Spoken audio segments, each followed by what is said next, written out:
एक गांव में बाबूलाल अपनी पत्नी के साथ रहता था।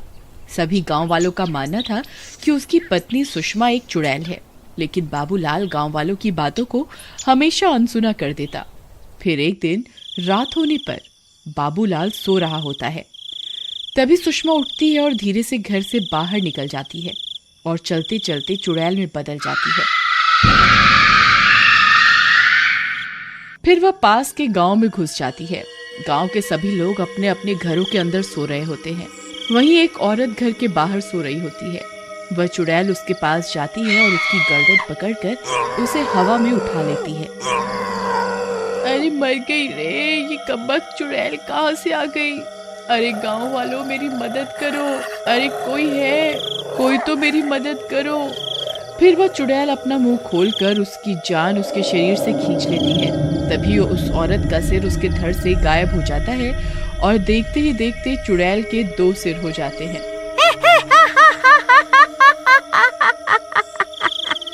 फिर वह चुड़ैल वापस अपने घर की ओर चली जाती है और फिर से औरत की भेस में आ जाती है, लेकिन उसके सिर अब 2 हो चुके होते हैं। उन्हें छुपाने के लिए वह अपनी साड़ी का घूंघट आगे कर लेती है। सुबह होने पर उस सरकटी लाश को देखकर सभी गांव वाले घबरा जाते हैं और उसकी मौत की खबर आसपास के सभी गांव में फैल जाती है। फिर बाबूलाल सुषमा को सरकटी लाश के बारे में बताने के लिए कमरे में आता है। अरे सुषमा, ये तुम्हारे सर को क्या हुआ है? ये अचानक से इतना बड़ा क्यों हो गया? अजी कुछ नहीं, बस मेरे सिर में बहुत दर्द हो रहा है, इसलिए मैंने सिर में कपड़ा बांधा हुआ है। इसी वजह से मेरा सिर बड़ा दिखाई दे रहा है। अच्छा, ये बात है। मैं तो बस तुम्हें यहाँ वो सरकटी लाश के बारे में बताने आया था। कल रात को कोई उसका सर काट के अपने साथ ले गया। मुझे तो बहुत डर लग रहा है। हमें भी अब चौकन्ना रहना होगा। बाल बाल बच गई। अगर इन्हें मेरी असलियत के बारे में पता चल जाता तो मैं अपने मकसद में कभी कामयाब नहीं हो पाती। फिर रात होने पर जैसे ही बाबूलाल गहरी नींद में सोता है, सुषमा उठ जाती है और घर से बाहर निकल जाती है और चुड़ैल में बदल जाती है।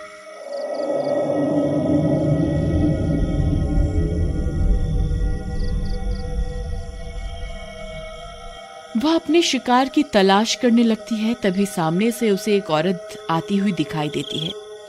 वह चुड़ैल एकदम से उसके सामने पहुंच जाती है। अरे इसके 2 सिर हैं। हे भगवान, ये चुड़ैल यहाँ कहाँ से आ गई?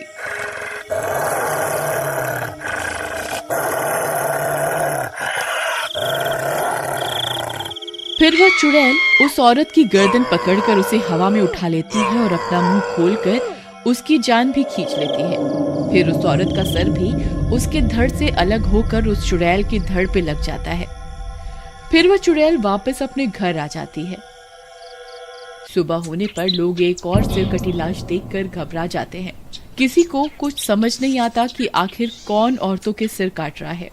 अब सुषमा के 3 सिर हो चुके होते हैं। वह खुद के ऊपर कंबल ओढ़ लेती है ताकि बाबूलाल उसकी असलियत ना पकड़ पाए। अरे अब तुम्हें क्या हो गया? इतनी गर्मी में ये कंबल ओढ़ कर क्यों बैठी हो? अजी कल रात से मेरी तबीयत कुछ ठीक नहीं है। मुझे बहुत ठंड लग रही है, इसीलिए मैंने ये कंबल ओढ़ा हुआ है। अच्छा ठीक है, तुम आराम करो। ये सर काटने की घटना तो बढ़ती ही जा रही है। मुझे सरपंच जी से बात करनी ही होगी। फिर सभी गांव वाले मिलकर सरपंच से इस घटना के बारे में बात करते हैं। भाइयों, ये बहुत गंभीर मसला है। कोई व्यक्ति है जो औरतों को अपना शिकार बना रहा है। अब हमें और भी चौकन्ना रहना होगा। सरपंच जी, वो व्यक्ति रात के अंधेरे में औरतों को अपना शिकार बना रहा है। हमें उसे रंगे हाथों पकड़ना होगा। भाई तुम कहना क्या चाहते हो? क्या हम किसी औरत को उसका चारा बनाकर रात को उसके सामने भेज दें ताकि वो उसकी गर्दन काट दे और तुम उसे रंगे हाथों पकड़ सको? तुम्हारा दिमाग खराब तो नहीं हो गया भाई? अरे नहीं नहीं, मेरा ये मतलब नहीं था। मेरे पास एक तरकीब है। फिर रात होने पर भीमा अपने शरीर पर कंबल लपेट लेता है और सिर पर एक औरत का मुखौटा पहन लेता है और बीच रास्ते में खड़ा हो जाता है। तभी बाबूलाल के सोते ही सुषमा घर से बाहर निकल जाती है। तभी बाबूलाल की नींद खुल जाती है और वह भी उसका पीछा करने लगता है। तभी सुषमा चुड़ैल बन जाती है। बाबूलाल की आंखें फटी की फटी रह जाती हैं। हे भगवान, ये मैं क्या देख रहा हूँ? ये कैसे हो सकता है? ये सुषमा तो चुड़ैल निकली। हे भगवान, मुझे ये बात अभी सरपंच को जाकर बतानी होगी। फिर वह चुड़ैल आगे बढ़ जाती है। वहाँ उसका सामना भीमा से होता है। वो भीमा को औरत समझ रही होती है।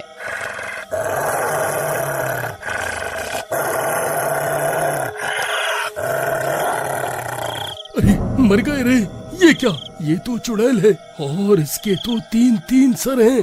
कहीं ये चुड़ैल ही तो औरतों के सर नहीं काट रही? हे भगवान, मुझे तो लगा था कोई आदमी होगा जिसे मैं रंगे हाथों पकड़ लूंगा, लेकिन ये तो चुड़ैल निकली। अरे मर गए रे! अब क्या करूं? तभी वह चुड़ैल उसके पास पहुंच जाती है और उसकी गर्दन पकड़कर उसे भी हवा में उठा लेती है और अपना मुंह खोलकर उसके मुंह में उससे उसकी जान खींचने लगती है।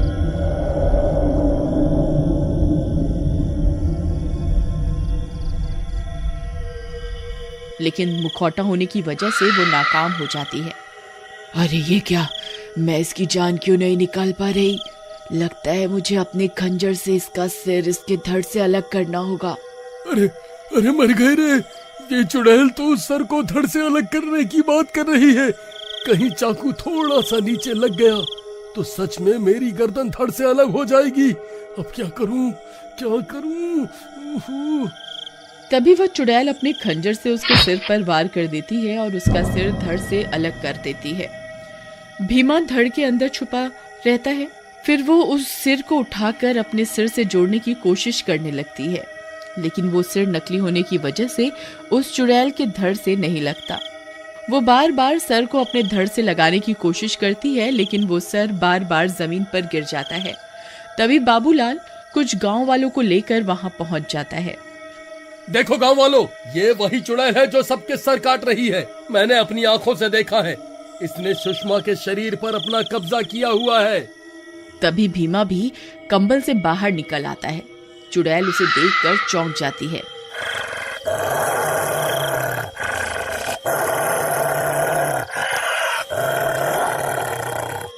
अच्छा, तो तू औरत के रूप में बहरूपिया है, तभी ये सर मेरे धड़ से नहीं जुड़ रहा था। तूने मुझे बेवकूफ बनाकर अच्छा नहीं किया। अब मरने के लिए तैयार हो जा। फिर वह चुड़ैल भीमा की गर्दन पकड़कर उसे भी हवा में उठा लेती है। अरे मर गए! अरे गांव वालों, मेरी मदद करो! अरे कोई मुझे बचाओ! भाइयों, हमें भीमा की मदद करनी होगी, नहीं तो वो उसकी जान ले लेगी। लेकिन भाई, हम उसकी मदद कैसे करें? वो 3 सर वाली चुड़ैल हमें कच्चा ही खा जाएगी। मुझे ही कुछ करना होगा। अरे नास मिटो! वहाँ खड़े खड़े क्या देख रहे हो? मेरी मदद क्यों नहीं करते? अरे कोई तो मेरी मदद करो! अरे मर गया रे! बचाओ!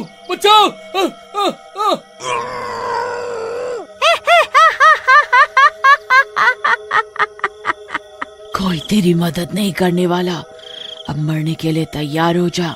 तभी बाबूलाल हाथ में खंजर लेकर वहां पहुंच जाता है और खंजर से उस चुड़ैल के एक सिर को उसके धड़ से अलग कर देता है। चुड़ैल का एक सर कटते ही एक औरत वापस से जिंदा हो जाती है। बाबू भैया, बहुत बढ़िया!